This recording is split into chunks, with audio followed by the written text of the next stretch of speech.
God morgen og velkommen. Det er mandag den 26. Klokken den er 8:15. Jeg kom lidt... Nej, det er faktisk ikke engang. Kom sent ud af døren. Der var lige inde i noget trafikkø på vej hernede. Jeg har forvildet mig ned til noget, der hedder Sønderby Klint. Jeg har aldrig nogensinde været her før. Jeg har lige nogle spots, jeg lige skal have affisket i dag. Og se om vi kan finde den her store overspringer. Det er jo det, vi går efter. Der er dybt under land hernede. Der er nogle gode rev, jeg lige skal ud og kigge lidt på. Det er minus 1 grad. Vandet er 3 grader. Det bliver svært. Det ved vi. Vinden den kommer fra nordøst. Det vil sige, at jeg har faktisk noget rygvind, og jeg får rigtig meget læ herovre ved Klinten herovre, når jeg kommer længere ud.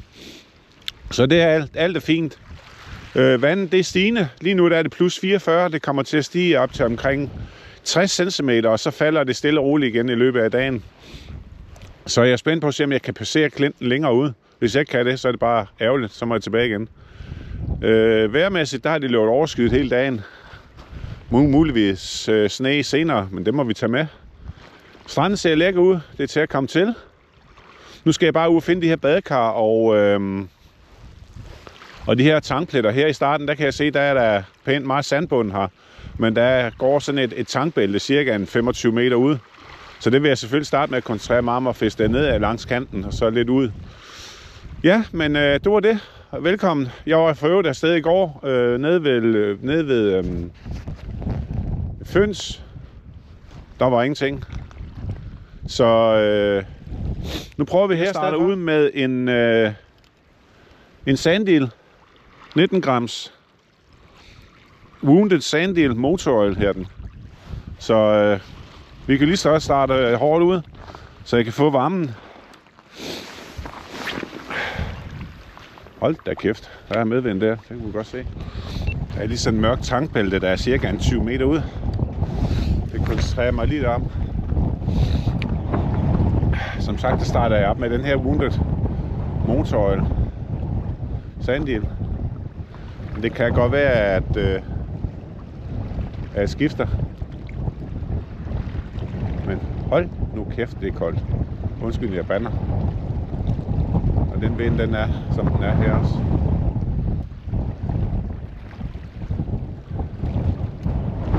Jeg koncentrerer mig ikke så meget om det første stykke. Så som I lige kan se på Google Maps, der er der kun i det her bælte her langs kanten hele vejen hen. Det mere spændende, det kommer herude på den første spids. Der er 3 spidser, som jeg gerne vil have kigget nærmere på, hvis jeg kan få lov. Hvis det ikke er for dybt at passere herude. Da vandstanden den kommer op og rundt de her 60 plus i løbet af formiddagen middag. Og så falder den så igen derfra og så ned til nogle 40. Så vi giver den lidt skud ud her også. Ja, jeg er travlt. Jeg er lidt bagud tidsmæssigt. Hvis jeg skal nå alt det her, inden det bliver mørkt igen. Der er sådan nogle steder her, man lige skal tænke sig lidt om, når man passerer. Der har jo været voldsomt skredet det her, blandt andet. Hele vejen, som man kan se. Ja, og her også. Det er voldsomt.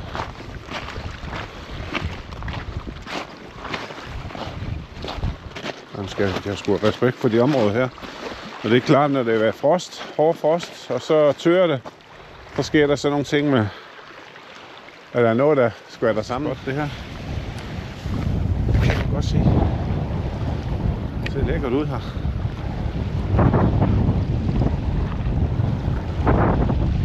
Ja, der er godt nok en kraftig sidevind her.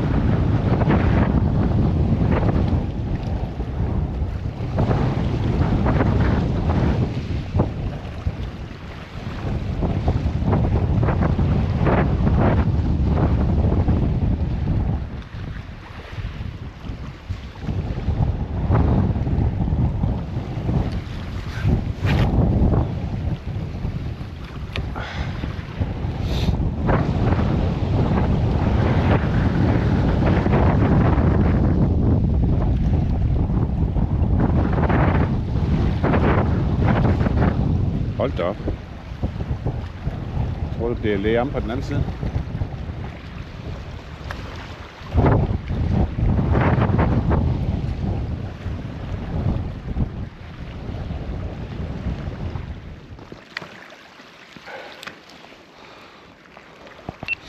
Jeg har lige skiftet til Ken Andersens longshot. Sådan en hvid med en pink ryg. 19 grams, tror jeg faktisk det er det også, kan jeg se. Så den prøver jeg lige af. Jeg ved godt, at jeg ikke gav motoren, den der wounded motoren, så mange chancer, men vi skal vist lige op i noget hvid pink her i stedet for. Måske. Lad os nu se. Jeg kender ikke en disse til området. Jeg kan jo bare se alle de her fine mørke pletter herude, og der er dybt under land. Så det er jo et sted, hvor man kan sige, at der kunne man være heldig at støde på overspringeren herude. De er svære, det ved vi godt, men vi går efter dem alligevel jo.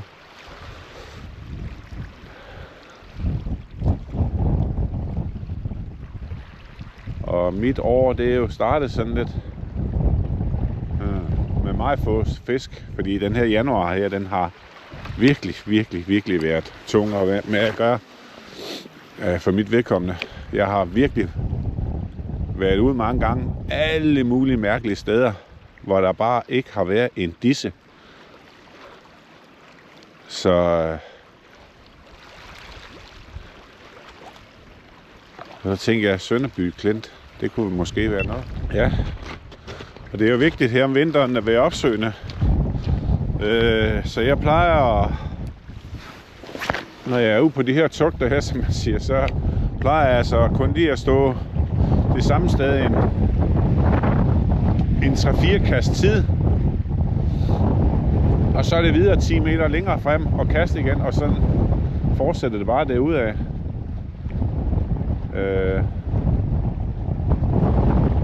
Fordi havørerne og vinteren, de er lidt mere stationære i det. Det må man sige.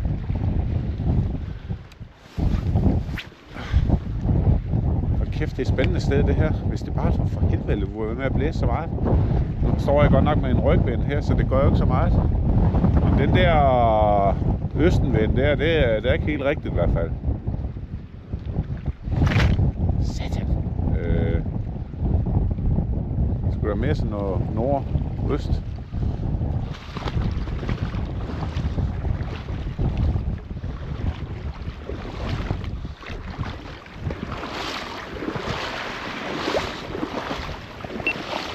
Ja, det er godt nok. Det er spændende at se nu her, når det stiger nu mere. Om jeg kan passere her, når jeg skal tilbage igen. Må ikke.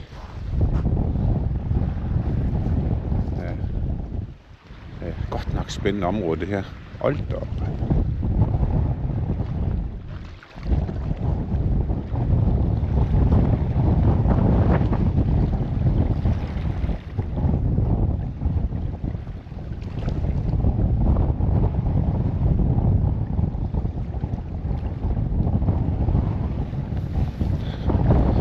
Der var en følger der. Tak sus med dig.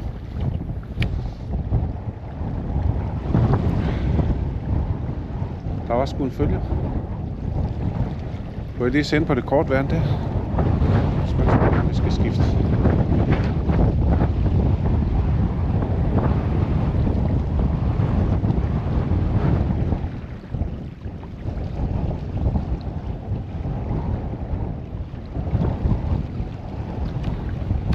Det var faktisk en pæn stor en, der fulgte med ind.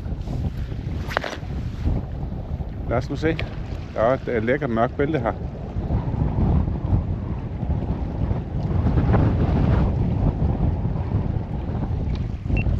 Det er virkelig en spændende plads.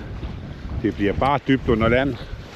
Så jeg kan godt forestille mig, at det her det er en helårsplads, hvis jeg skal være helt ærlig. Fordi der er alle mulige slags bundforhold her. Og dybder, og jeg skal komme efter dig.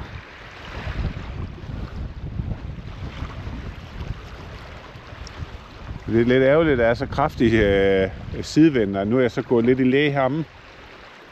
Fordi der er simpelthen så mange steder, jeg gerne lige vil have givet det lidt mere tid heromme, men det er simpelthen ulideligt at stå med sådan en 9 meter sekundet lige ind på den ene kind. Så... Og nu har vi haft følgeren her, så der er jo interesse for den her longshot her. Skal vi bare lige have dem fundet rigtigt. Altså, man skal altså lige huske at nyde sådan noget her, ikke også? Det er bare direkte op. Det er voldsomt. Det må man sige.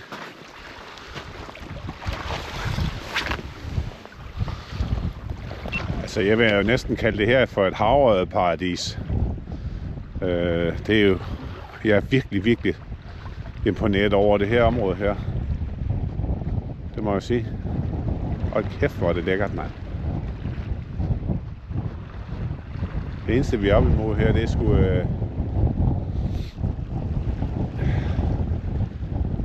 det er nok temperaturen i vandet.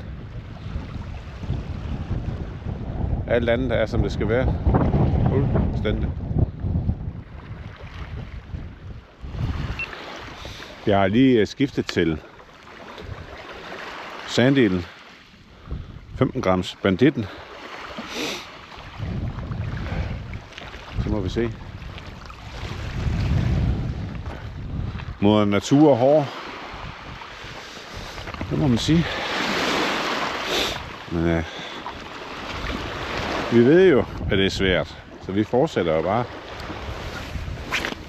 På et eller andet tidspunkt, så giver det på det. Det er hårdt arbejde her. Det er jeg slet ikke i tvivl om. Nu er det begyndt at komme is på mine øjne også. Så det er virkelig bare skæve på yderkysten.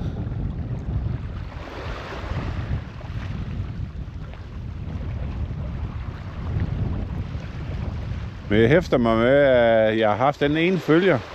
Og den var faktisk pænt stor. 45-50 stykker, tror jeg. Så vi ved jo godt, eller jeg ved jo godt, de er her jo. Jeg skal bare lige ramme den stime, der vil lege her i vinterkulden.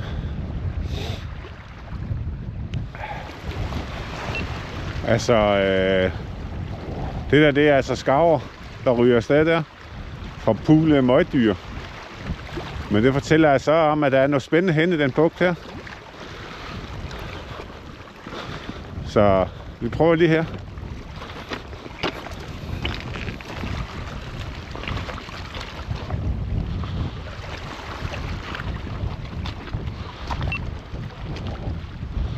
Går lige ud her en gang. Og ligger den der bag. Der må simpelthen gå noget ind i den lille bugt her. Hold kæft, hvor ser det spændende ud, mand.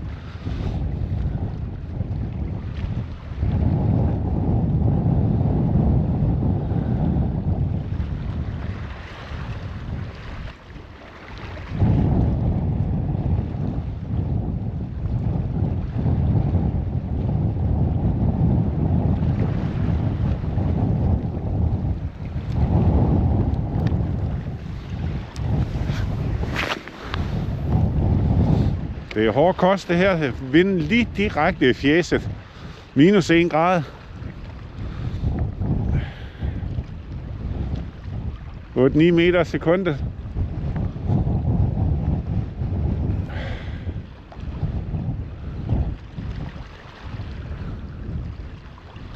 Nu kommer jeg over på noget læside derovre, kan jeg se.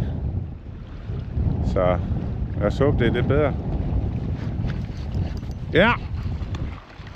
Jeg glemte at slukke kraftedeme på kameraet, mand. Fuck! Den er stor, den her. Den er fandme lidt mere stor. Har jeg stået med den et stykke tid nu? Ja. Ej, hvor er den stor, mand. Fuck, mand. Det er en 60'er, det der. Det er en fucking 60'er. Det er en 60'er. Det er en 60'er, det der. Det er en 60'er.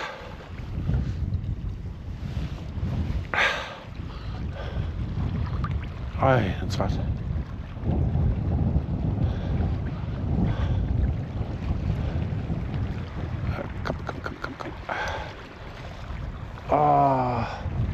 Come please. Ej, den ser lige saksen. Kæft, man, jeg har kraftedeme stå med den. Jeg ved ikke, hvor lang tid så er kameraet ved at slukket, mand. Hvad fanden tænker jeg på, mand? Kom så. Kom så ind med dig. Den er helt færdig, mand. Ja, tak. Jeg vidste, der var noget hen i bugten, mand. For helvede, mand, hvor er jeg glad. Nej, hvor er den smuk. Ej, jeg skal altså lige have den afkroget, og så må vi lige tage et billede af den. Den har allerede afkroget sig selv, mand. Nej, hvor er jeg glad nu, mand.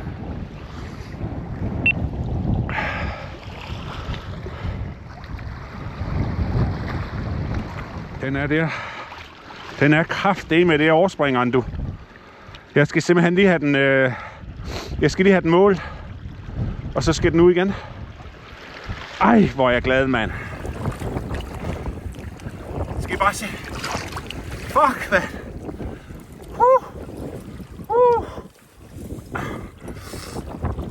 Sådan der, mand. 60 cm overspringer, mand. Og det er et monster, mand. For helvede, nu skal den ud i friheden igen.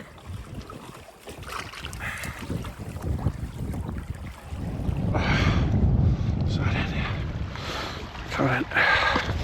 Kom så. Ja, halvfind den her. Eller rygfind den her. Kom så. Kom så med dig. Kom. Du presser lidt, ven. Ja. Du klarer den. Ja, tak, mand. For satan. Sådan der, mand. Stresser, mand. Sådan, René. Jeg har bare løse skæld overalt. Ej, hvor er det fedt, mand. Og våde handsker og... men for fanden, mand. Hold nu op, mand. Det er faktisk min PR. For det skal være løgn. Jeg beklager sig, hvis det blæser. Min daværende PR, den lå på 52. Nu er den så 60. Hold kæft, hvor er det fedt, mand. Og min mikrofon er sat ind i skæld, og... Jamen altså, gud fader bevare mig vel. Nå, jeg må videre.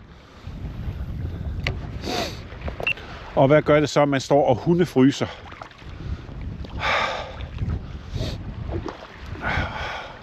Øjnene fryser til is.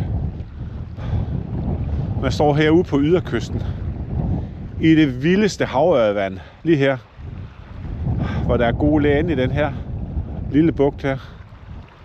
Alt er fuldstændig ligegyldigt. Som er ligegyldigt. Våde handsker. Briller, der er sat til med havvand plasket op fra den her fisk her.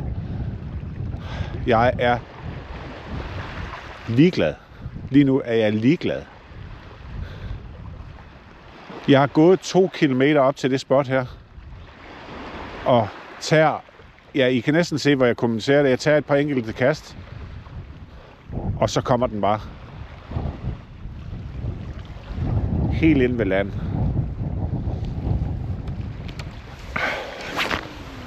Og hvad vælger René så at gøre? Sluk for kameraet.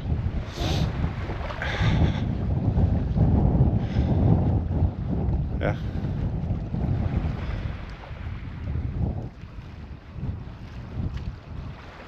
Jeg er helt høj nu. Fuldstændig.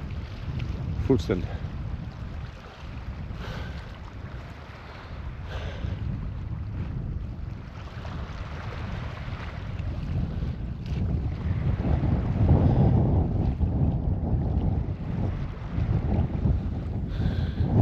Den overspringer, jeg har været på jagt efter. Jeg ved ikke, hvor lang tid. Januar, som jeg nævner her tidligere på videoen, januar har bare været lort for mig. Undskyld, jeg siger det. Undskyld, jeg bander. Jeg havde advaret jer i beskrivelsen under de her videoer her på min kanal. Men det har bare været op ad bakke i januar måned. Og så sker det her. Jamen altså. Det er helt vildt. Ja, nu kan alt jo være lige meget jo. Det må jeg sige. Skal der være noget, der er større end det, selvfølgelig derude. Men hold kæft, hvor er jeg glad. Det er det, jeg har gået og ventet på. Jeg ved ikke, hvor lang tid. Jeg har ventet og jagtet den her blanke, store, flotte overspringer. Og så vælger jeg... Jamen, jeg er helt op at køre, mand. Og så vælger jeg at tage herned.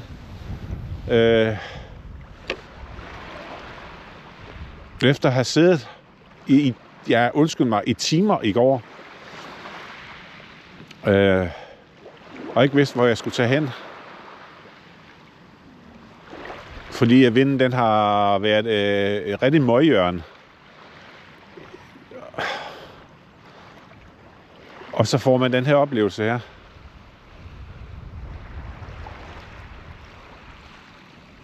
Ja.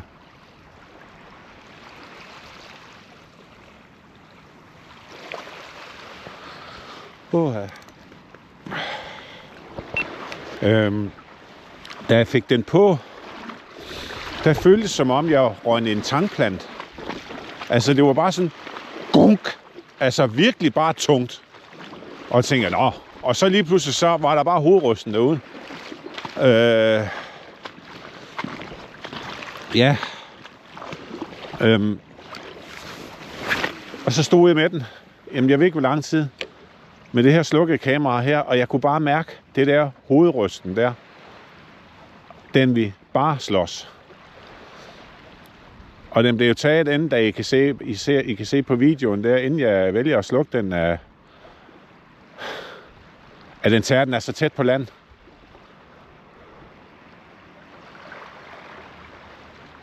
Og så tager den bare et udløb.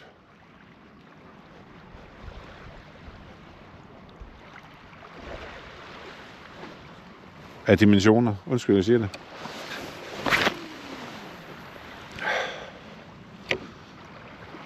Det var så fedt. Det var så fedt. Den var træt til sidst, da jeg fik den ind.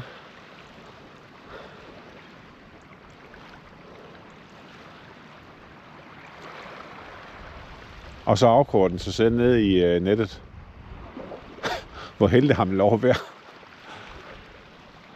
Jeg skvattede rundt også på et tidspunkt. Jamen det hele, det gik bare... ja.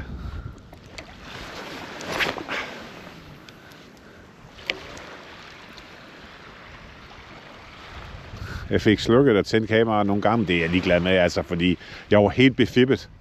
Jeg var så overrasket over, at den tog den så tæt på.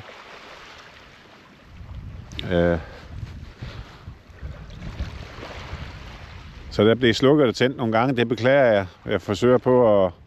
Jeg håber på, at jeg får klippet det godt sammen. Ja.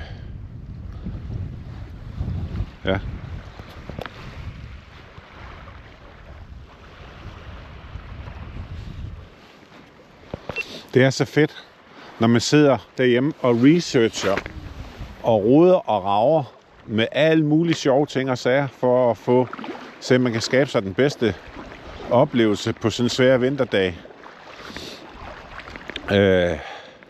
Kigger på bundforhold, temperaturer, vindforhold, sanitet, ditten og datten og dutten. Og så giver det bare pot. Altså, så er de her sidste 6 0-ture, jeg er ude på nu, det er jo fuldstændig ligegyldigt jo. Det er jo fuldstændig ligegyldigt. Det er jo... Ja. Om det her sted her, mand. Hold. Ja, hvor er det fedt.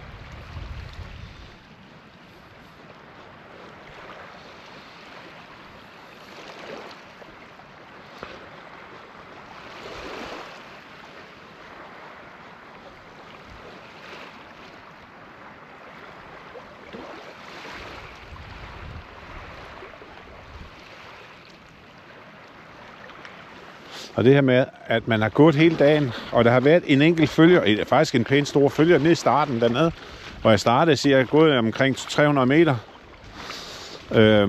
Så kom der en følger, og så har der bare været dødt, og med arvenskift, og jeg skal give dig, og jeg skal. Og der har bare været dødt stadigvæk, jeg ved ikke hvor lang tid herop til. Og så efter første kast, tror jeg faktisk, bang, så sidder den der. Altså, det er jo... Ja.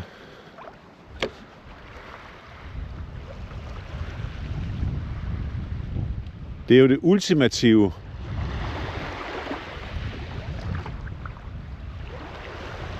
for en, jo.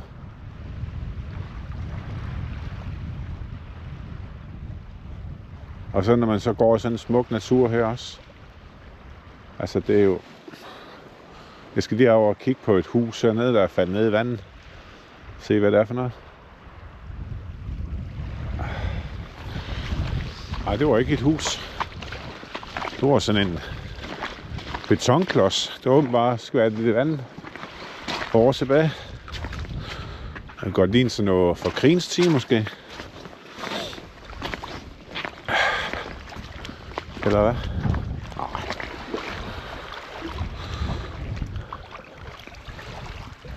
Det skulle være for, måske fra en elmast. Det løber ikke fatter. En elmastholder måske. Støbt. Jeg tror nærmere det har været.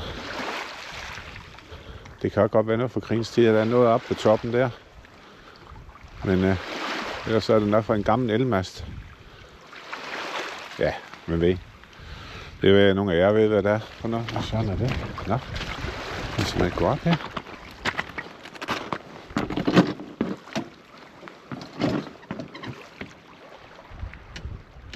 Jeg skal da lige op og kigge en gang. Se hvad der er for noget.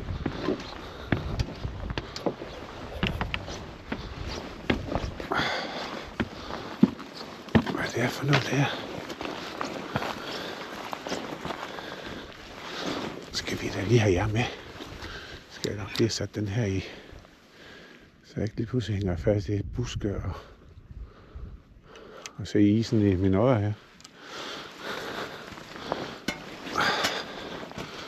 Ja.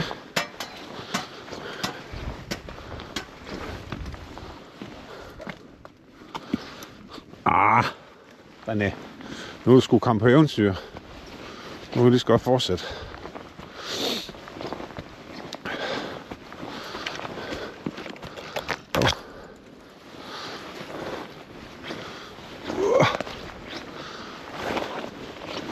Kan vi få noget udsigt herfra måske? Der er sgu stol. Og en bålplads. Hold da op. Huha. Sikkert er en udsigt.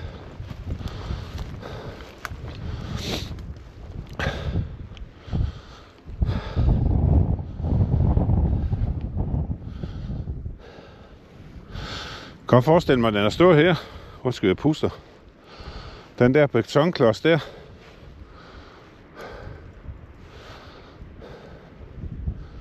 Det kan da godt være sådan noget luftwaffe-agtigt.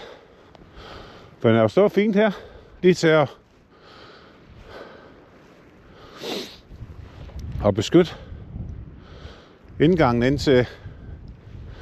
Jeg ved faktisk ikke, om det er Helnesbugten, der ligger derovre. Det må jeg lige korrigere mig, hvis det er helt forkert. Men her er det da tydeligt at se formationerne i vandet. Det er henad. Hold da op, en flot udsigt. Det må jeg sige. Nå, vi skal ned og fiske igen. Ja, det er en flot udsigt, det er det altså.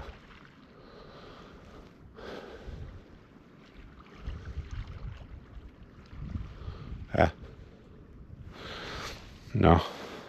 Det går lige ned. Informere om det der.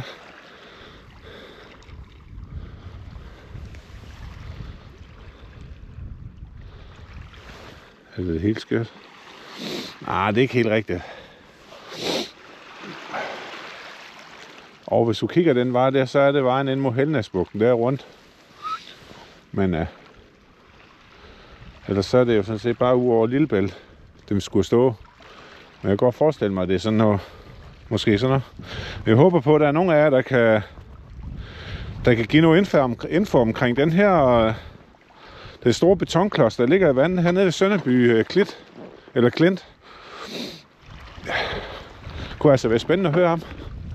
Nå, vi må videre. Jeg er fyldt med skarver herude, så selvom det er nogle møgdyr, så giver det nogle gode tegn, ja.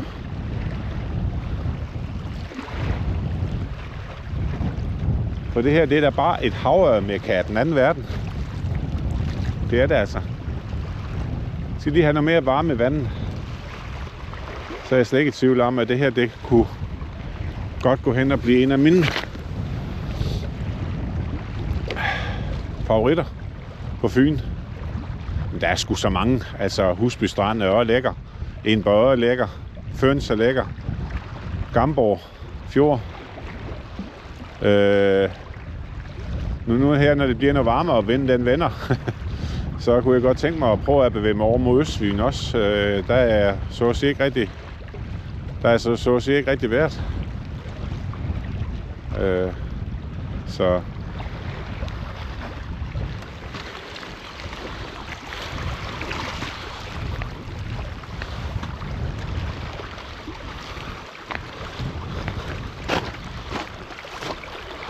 når man så står her og kigger, ikke også? Prøv at se en bund. Lidt lys der. Sten. Mørkt. En lille bugt her. Så går der en trappe op. Det er han også. Kan jeg se. Den skal jeg lige hen og kigge lidt på.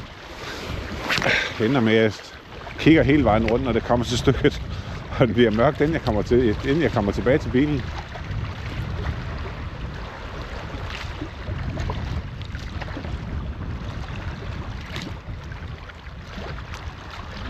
Ej, hvor er det lækkert her, mand.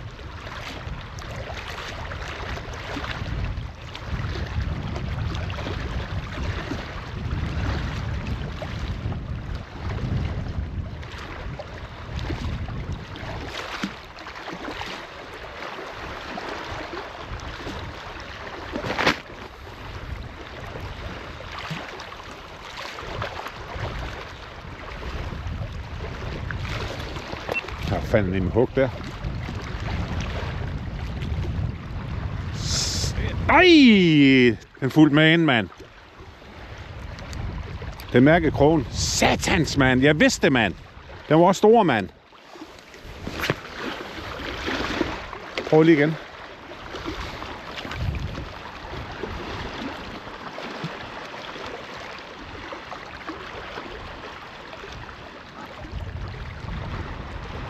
Desværre mærker den krogen. 2 gange hugger den på.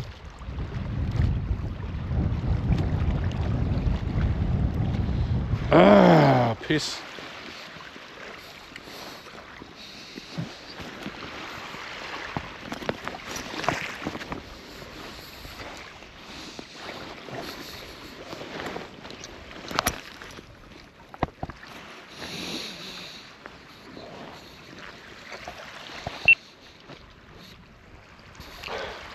Det er det sene middagsmad. Klokken den er 1:30, og jeg har da i hvert fald en pæn stykke nu tilbage til bilen.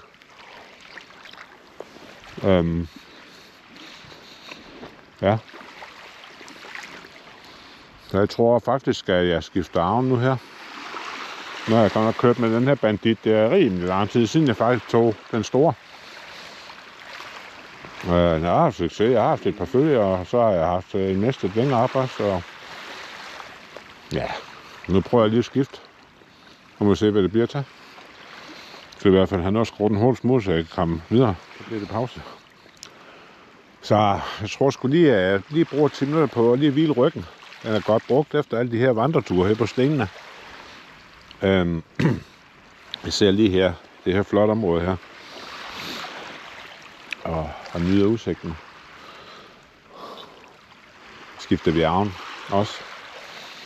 Den har gjort det godt, Banditten.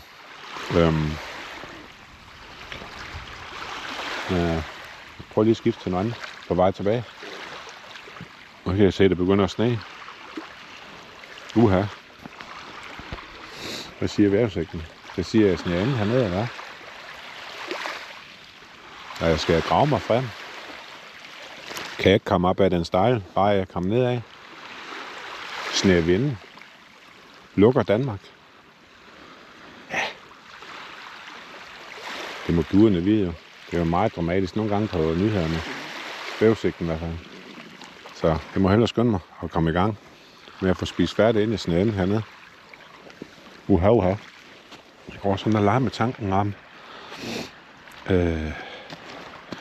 de her, om jeg skulle fortsætte med noget sanddel, eller jeg skulle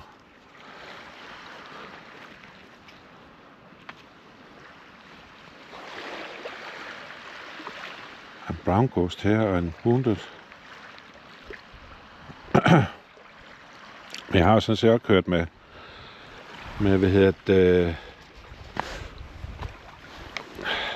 med sanddels hele dagen, mere eller mindre. På nær den her longshot her, men den var de også interesseret i. Spørgsmålet er så, om man skulle prøve at gå over noget særligt i stedet for måske. Noget pinkvid.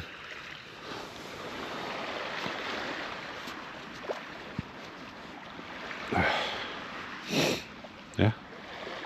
Red Dots. En 12 grams. Kan den gøre det herude i det her? Det kan den vel, fordi jeg får sådan set lidt mere eller mindre noget medvind, så det tror jeg altså, jeg vælger. Det må være det. Ja, det er så det her, vi er med også med is i øjnene her. Det har jo selvfølgelig også en charme. Det fortæller lidt om, at jeg i hvert fald ikke sidder hjemme ved brændeovnen lige nu.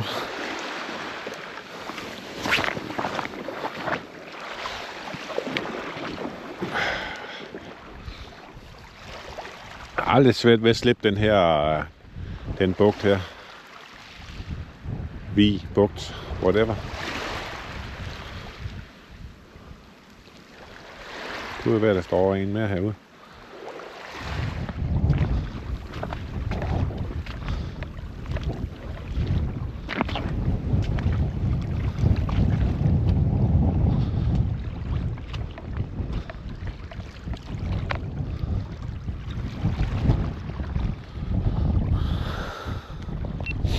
Ja, det blev simpelthen slutningen for mit vedkommende.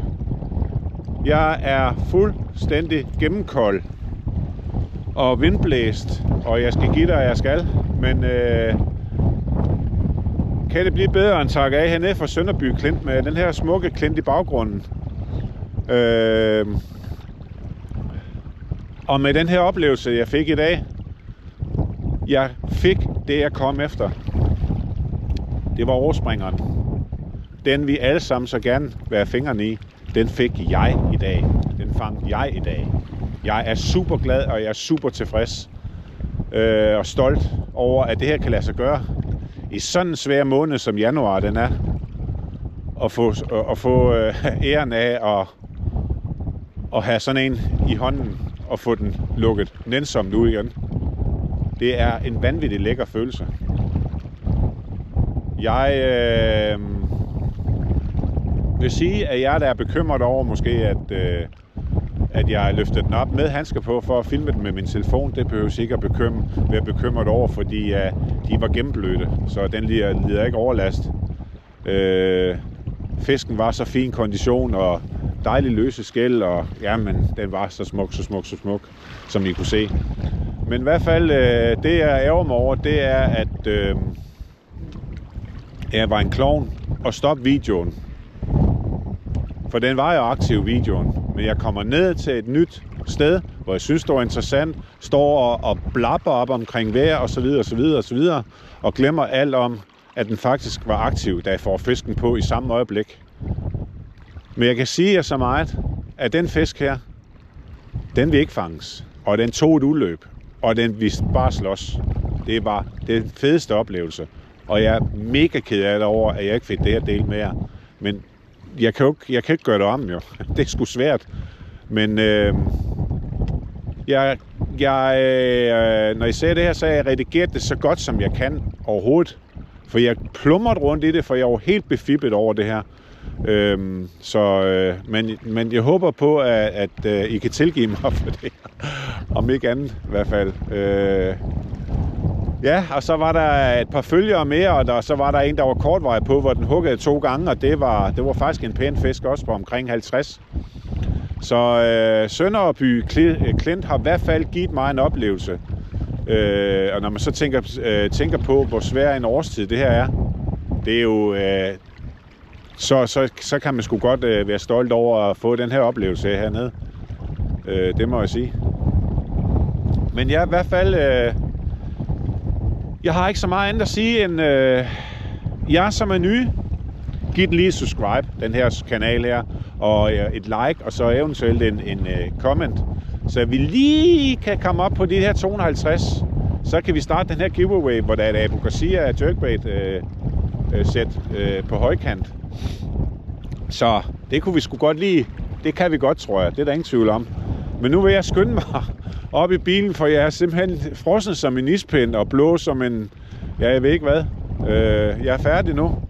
Men tak fordi I så med, og tak fordi I støtter kanalen. Det betyder sindssygt meget, gutter og gutinder. Tak for det endnu en gang. Vi ses inden så længe igen, ikke også? Hej hej.